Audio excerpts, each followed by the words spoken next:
I'm Van. I'm sorry. That's Booby. Jelpy and Ghosty. Made out of babies. How to get bigger? Is this an alliance? Ooh. Yes. This is for the Epic Underground. Hey, did we get the intro right? Or does the Epic Underground even have their own the intro? Epic Underground does. Oh. Sin and Glory does not have their own intro. So. Are you sure? I've never received a Sin and Glory one. Oh, have you? Well, we'll find out soon enough. Shout out to all the alliance leaders, man, taking the time out to make those intros.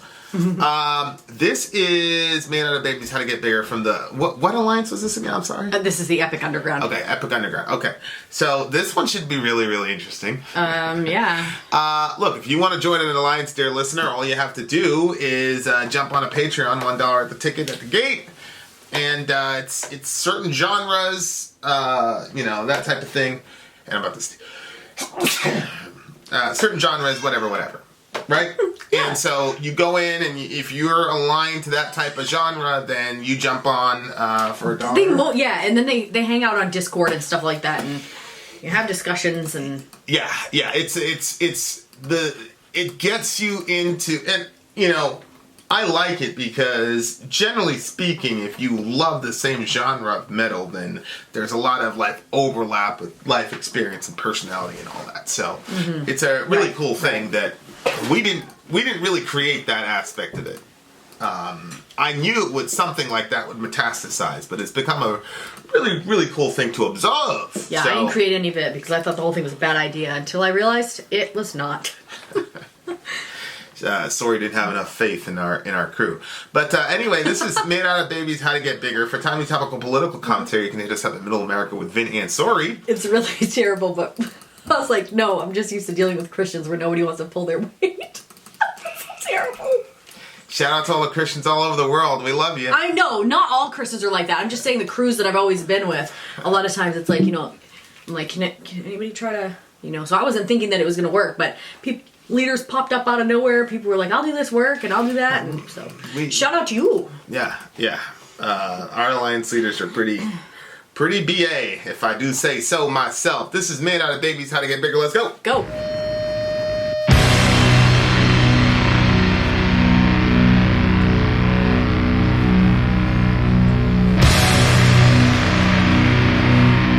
It's your phone. I need the lyrics.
Wow. Was she singing about like just basically the bigger and stronger crushing the weak? Well, I think it's how to get bigger, and I think it's about like how to grow up from, adolescence or like your, idealistic youth to being an actual adult in the real world. Yeah, because did she see that as a bad thing? Well, it's not being portrayed as a good thing. Because she says, where is it? She said something. Oh, there it is. Staring ahead and hearing voices saying useless things about how to be better, about how to get bigger. It's your knight on white horse, turn it all around. The world is just for you, but you don't want to take it. You must be useless and you must be lazy. Have enough then with insipid grins that swallow hard and bear big burden. So she's right there. It's kind of like what the generational conflict is. The world is just for you. Like, the world is yours. You just don't want to take it. You must be useless. You must be lazy. And it's kind of like that kind of attitude that the older generation has for the younger generation. And it says right there, this place is getting tighter and all around the angels scream and close the gates of heaven, a division of the ages. It seems like a generation gap. Try to swallow the wings of traitors, robbed of being really human. So it's you're kind of betrayed by the older generation because she's looking at it like they're taking your humanity away from you. And we kind of, in my opinion, it's kind of like wait.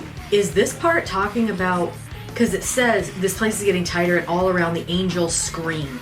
So angels are screaming and close the gates of heaven, a division of the ages, try to swallow wings of traitors. Like, is this the angels that like the fallen angels, robbed of being really human?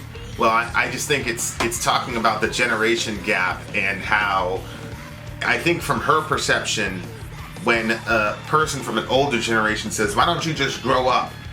It's their way of saying, why don't you just become an inhuman person like us? You lose your personality, you work the 9 to 5, yada, yada, yada. Because at the end, she's saying, the Paper King's big dinner, look at their faces and down into their eyes and the vacant, glaring certainty of nothing ever anywhere. So it's like you've completely transitioned now into, you're at the dinner table, a coward's crawling death. You're at the dinner table, you fit into their little box, you're doing the 9 to 5, you're being a responsible adult, and you're certain that you're right, and yada, yada, yada. And now you're just like, you have nothing, you have no goals, you don't believe in anything, you're just there. And, little things add up, the barbed wire fence of stiffened spine, broadcast violent death through flashing blinds. Look at their faces. You're just watching the TV, you're seeing all types of craziness, you're not affected by anything anymore. So it's one of those things. What's flashing blinds? Well, I just think it's talking about like the TV. You think that was the TV? I just think it's her perception of. When was this song put out? Oh, this is kind of like a universal complaint, generation to generation, right? 2008. And it's the last song.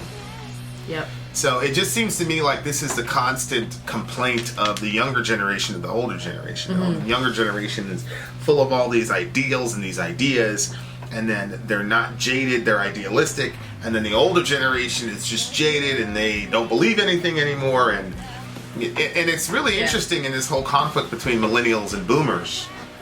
And, so like, now there's this phrase like, okay, boomer. I don't know if you've seen that, but I forgot what it was, but there was some conflict happening, and this baby boomer guy from the previous generation was insulting somebody from our generation, and the response was, okay, boomer. And it's turned into and it's really interesting because the baby boomers are like, this is ageism, da da da da, and of course, but they were doing it to begin with. Of course, all the Christians are saying, oh my gosh, you need to respect the elderly, da da da. And it's like, well, it's an immature thing to say, but they started it. Well, yeah. Millennials have been incessantly mocked for the last, 5 to 10 years. And as I said in the other thing, it's like, you made them. Yeah. Oh, yeah, I know. I hear literally and figuratively. And so, it's that age-old conflict between, and I'm not particularly, we haven't lost our idealism. Like, we're still activists in certain, situations, things like that. But I think that we're not I don't think that we're typical. Yeah. Well, I think that when it says, I was talking about, where does it say? Okay, and their hearts keep, the big keep getting bigger, and their hearts keep getting harder. An imaginary game. And that was like, if we're going with the concept of what you're saying that it's about, and you think about growing up and getting older and how life and situations can really change you, and they can really make you a bitter and a hard person. Like, spending time with my aunt, and she's a very youthful person, and if you heard her story, she's been through so much stuff, and like, how do you go through life while feeling for other people and feeling for yourself without cutting off those emotions, but at the same time not letting it harden you completely? How does a person do that? And I was thinking about, we were at the gym the other night, and how sometimes like the teenage girls are doing their they're in that big room and they're doing their jazzercise or whatever it is. Like that. Yeah. And like three of them came bursting out the door, and they were like, oh my god, like super, super loud. And one of them was like, who is that over there with the blue tank top? And the other one was like, I don't know, who is it? She's like, who are you? And just being like really loud and obnoxious. And like, I remember being like that as a teenager, just like, nobody really cares who the person in the blue tank top is, and why are you announcing it? But like, just feeling like, I don't know, just feeling like your opinions and stuff, everybody should hear them. So like, this girl felt, she was feeling herself, and she was just, and like, it's weird because like I have this conflict in my head, and in my head like I could hear, because like people said, I remember people being so annoyed with my enthusiasm and my whatever, and they would just be like, yeah, well, give it time and you'll change. And I remember saying to my mom, like, why are people saying these things? Like, they're saying it like they want to see it happen, like they want to see life ruin me. And now, now that I'm older and I've been through some different situations, and I like kind of felt like I was losing myself in some of it, and I and holding on to anger and bitterness and stuff, and it started to rot me as a person, and I didn't feel so youthful anymore. And when you're in that situation, you don't want other people to be, when you're a bitter person, you want the rest of the world to be bitter with you. You don't want people dancing around in their enjoyment and fluttering all over the place. So when it said, the big keep getting bigger and their hearts keep getting harder, like, I think that you have to be conscious of it. Or I don't think my aunt is necessarily like, I'm going to be conscious of not being bitter, but I think she doesn't want to hold on to things because she's seen people hold on to things, and yeah, my mom never ever tried to quell my. She never said, oh, it'll change when you get older, because she never changed. She was as obnoxious, and she believed something, she's gonna say it. It was in public. It really did not matter to her. Mm-hmm. She would, she'd hear some crazy thing on TV, whether it's news or church TV or whatever. She'd be like, "That's crazy," da, da, da. And if she heard it out in public, she'd say the same thing. Mm-hmm. Like, so my mom was, I never had that growing up. Like, oh, you're gonna temper down when you're older. Like, I never had that. I was always given a specific type of narrative that I was here for a reason, and everybody's here for a reason, but I was really, really here for a reason, and I was going to change the world, and blah, blah, blah, blah, blah. Mm-hmm. So I was never given that. But and it talks about here, like, a bloody fat slash grinning over bleached white fake teeth. What is that? Like a mouth that's been eating, just like feeding off other people? Well, yeah, I think it's like it's an uncharitable, stereotypical sort of perspective on the American dream, which is to be like this sort of capitalistic sort of like, you're just a fat bleached teeth type of thing. Like, you're just this fat guy, you're consuming all this stuff, you're a consumerism, you've made the American dream, and of course you're gonna have bleached white teeth. But they're fang teeth because you're a consumer and you're a predator. Well, I got that. And it said a wide mouth dripping with sarcasm, a bloody fat slash, which I just thought. Bloody fat slash. I thought that was the lips. Grinning over bleached white fang teeth that glow like green. Green, I thought, like that envy and stuff that comes. Warning signs of sickness. Right. It's because you can never have enough. You're just consuming everything and everybody because you're never satisfied. You can never have enough in a capitalist system. And it's actually that dissatisfaction that drives capitalism a lot. I get that, and I think that, yes, But I don't think it's just about a capitalist society. I think it's about people that lack contentment and gratefulness. If you lack contentment and gratefulness, it doesn't matter how much or how little you have, you're never satisfied.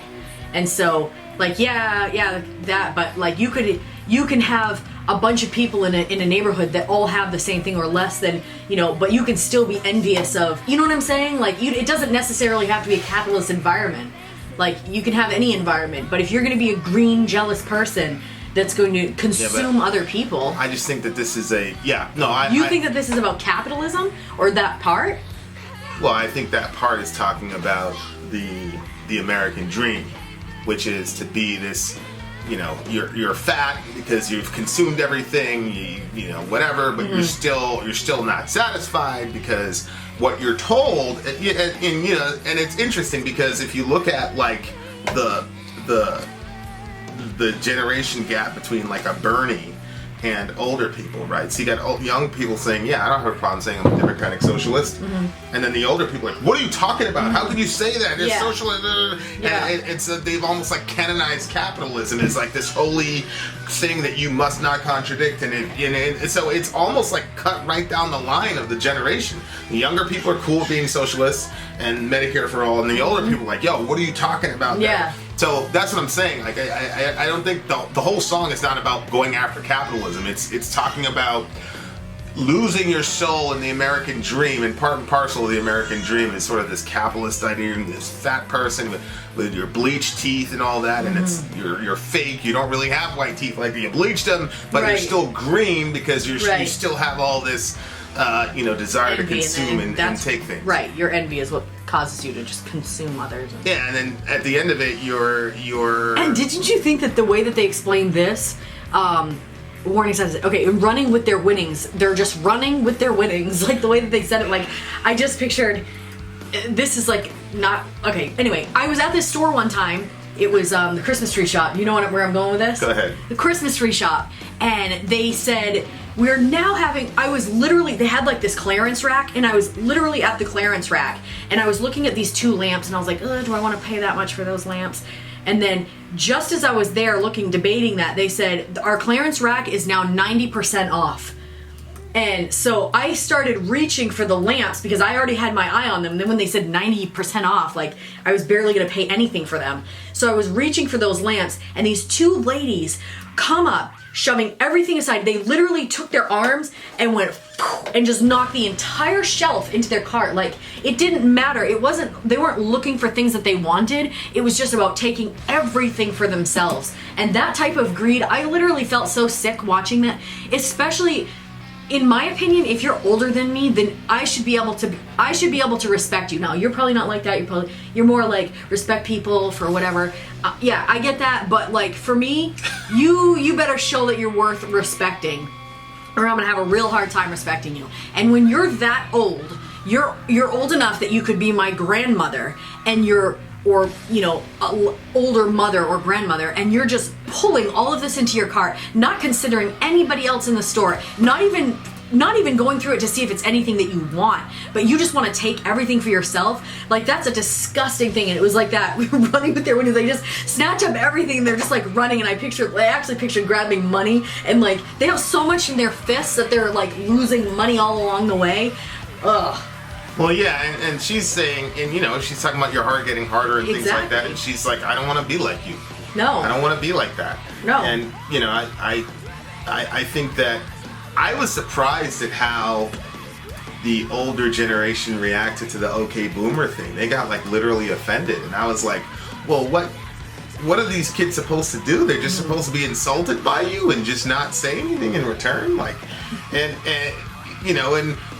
people are starting to react to this whole American dream thing, man. People are starting to see through it. They're starting to realize that consumerism doesn't necessarily create happiness. And I'm not like a complete and total socialist, and I'm not going to demonize capitalism. I think that there's, a lot of good in capitalism. People have made the argument it's lifted the most people out of poverty than any other, financial system, and I'm sure to some degree that that's true.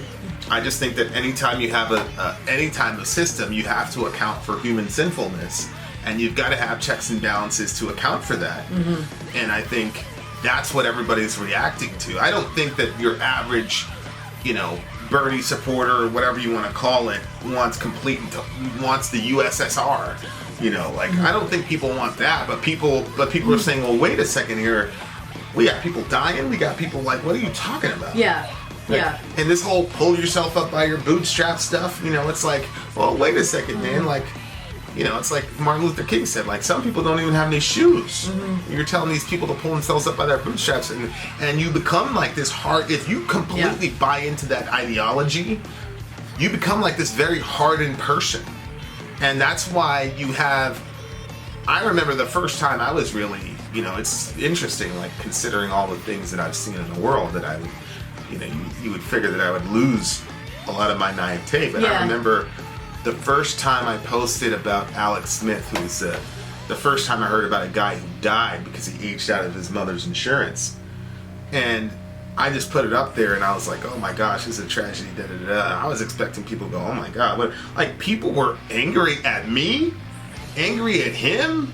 I'm unsubscribing, blah, blah, blah. And I was like, whoa, like, this is crazy. Like, you're mad at the guy for dying and you're mad at me for pointing out that this is wrong. But, like, it just, you know, it just turned people into that heart. And then, of course, it was, hey, he should have, you know, he should have budgeted better. And so it just turns you into this hardened person, you know, that you know, it's kind of it's a bloody business to. And so she's saying if that's what it means to grow up, you know, to get bigger, to grow up, to be an adult, I don't want any parts of it. And, you know, I think one of the things I love about, you know, us raising the kid, I mean, I never really had that experience. My mother would tell me to grow up and things like that, but it wasn't like this. It was, you know, control your emotions, that type of thing. It wasn't about, you know, falling into this box, you know, so I'm glad that we don't teach the kids that, but that's a lot of people, man. A lot of, you know, I was blessed to be able to have a mom that was, you know, completely outside the box, and we lived on the margins, and we did, you know, some of it was like, we probably should have been a little bit more conventional. It probably would have given us a lot more stability. But the payoff for me was, you know, I never had this idea that that was supposed to be my life. Like, I'm supposed to be a 9-to-5er and you know, whatever, and lose my heart and all the rest of it. And, it's probably one of the best gifts my mom has given me. But I think that that's like really one of the major issues with the age gap. And you know, the crazy thing about this whole thing is, like, these boomers were like, oh, you should have worked harder and you should have planned better. It's like, bro, in 10 to 15 years, you're gonna need these millennials. Right. And what if they turn and look at you and say, hey, so we can't move you by just human compassion. Yeah, we're dropping you off. We're drop you off in this place, and hey, you should have planned better. Yeah. You know, if you know, hey, we're gonna take care of you. You know, you should have planned better. Like, you know, that stuff comes around, man. Yeah. So that's kind of the major issue here. Like, you know, you got to find a way to function in this world without losing yourself, and I think it's hard to do that in the current American system. I don't think it's impossible, because I think a lot of people have found a way to do it. And I think for millennials, like, we have to, you know, look around and say, well, all those people that you despise in 10 to 15 years, be careful. Yeah. Yep. You might be one of those people. You know what I mean? So, yeah, exactly. So, yeah. Anyway, what do you want to? I liked the way that she was singing. Wow, she was really. Did you see her? You know how when Zoe plays Fortnite and she, like, her whole face gets into it? You know what I'm talking about? Yeah. Well, this girl, did you see her at the beginning, right before she started singing? Just plug this here, but no, that's where. Look at her. Watch her.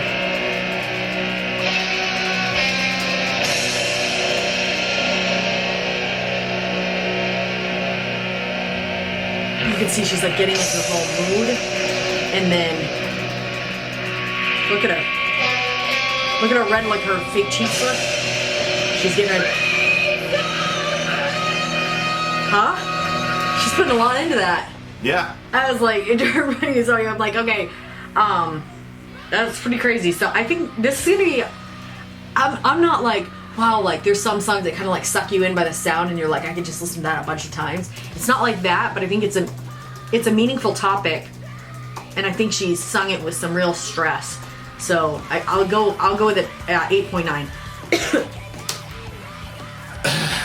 Yeah, I'm gonna give this a 9.2. I especially like the way that the song ended.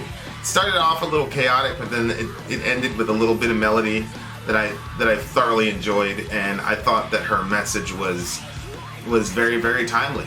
And I think that, you know, and it was a female one. Okay, 9.2. It's a weird thing 9.2. because, you know, 30, 40 years ago, the boomers were the idealistic kids that the previous generation was mocking, and you know, it's almost like we never really understand that Are we history. gonna get it? History continues to repeat itself. So hopefully, millennials, you'll do a better job at, you know, Generation Z or whatever.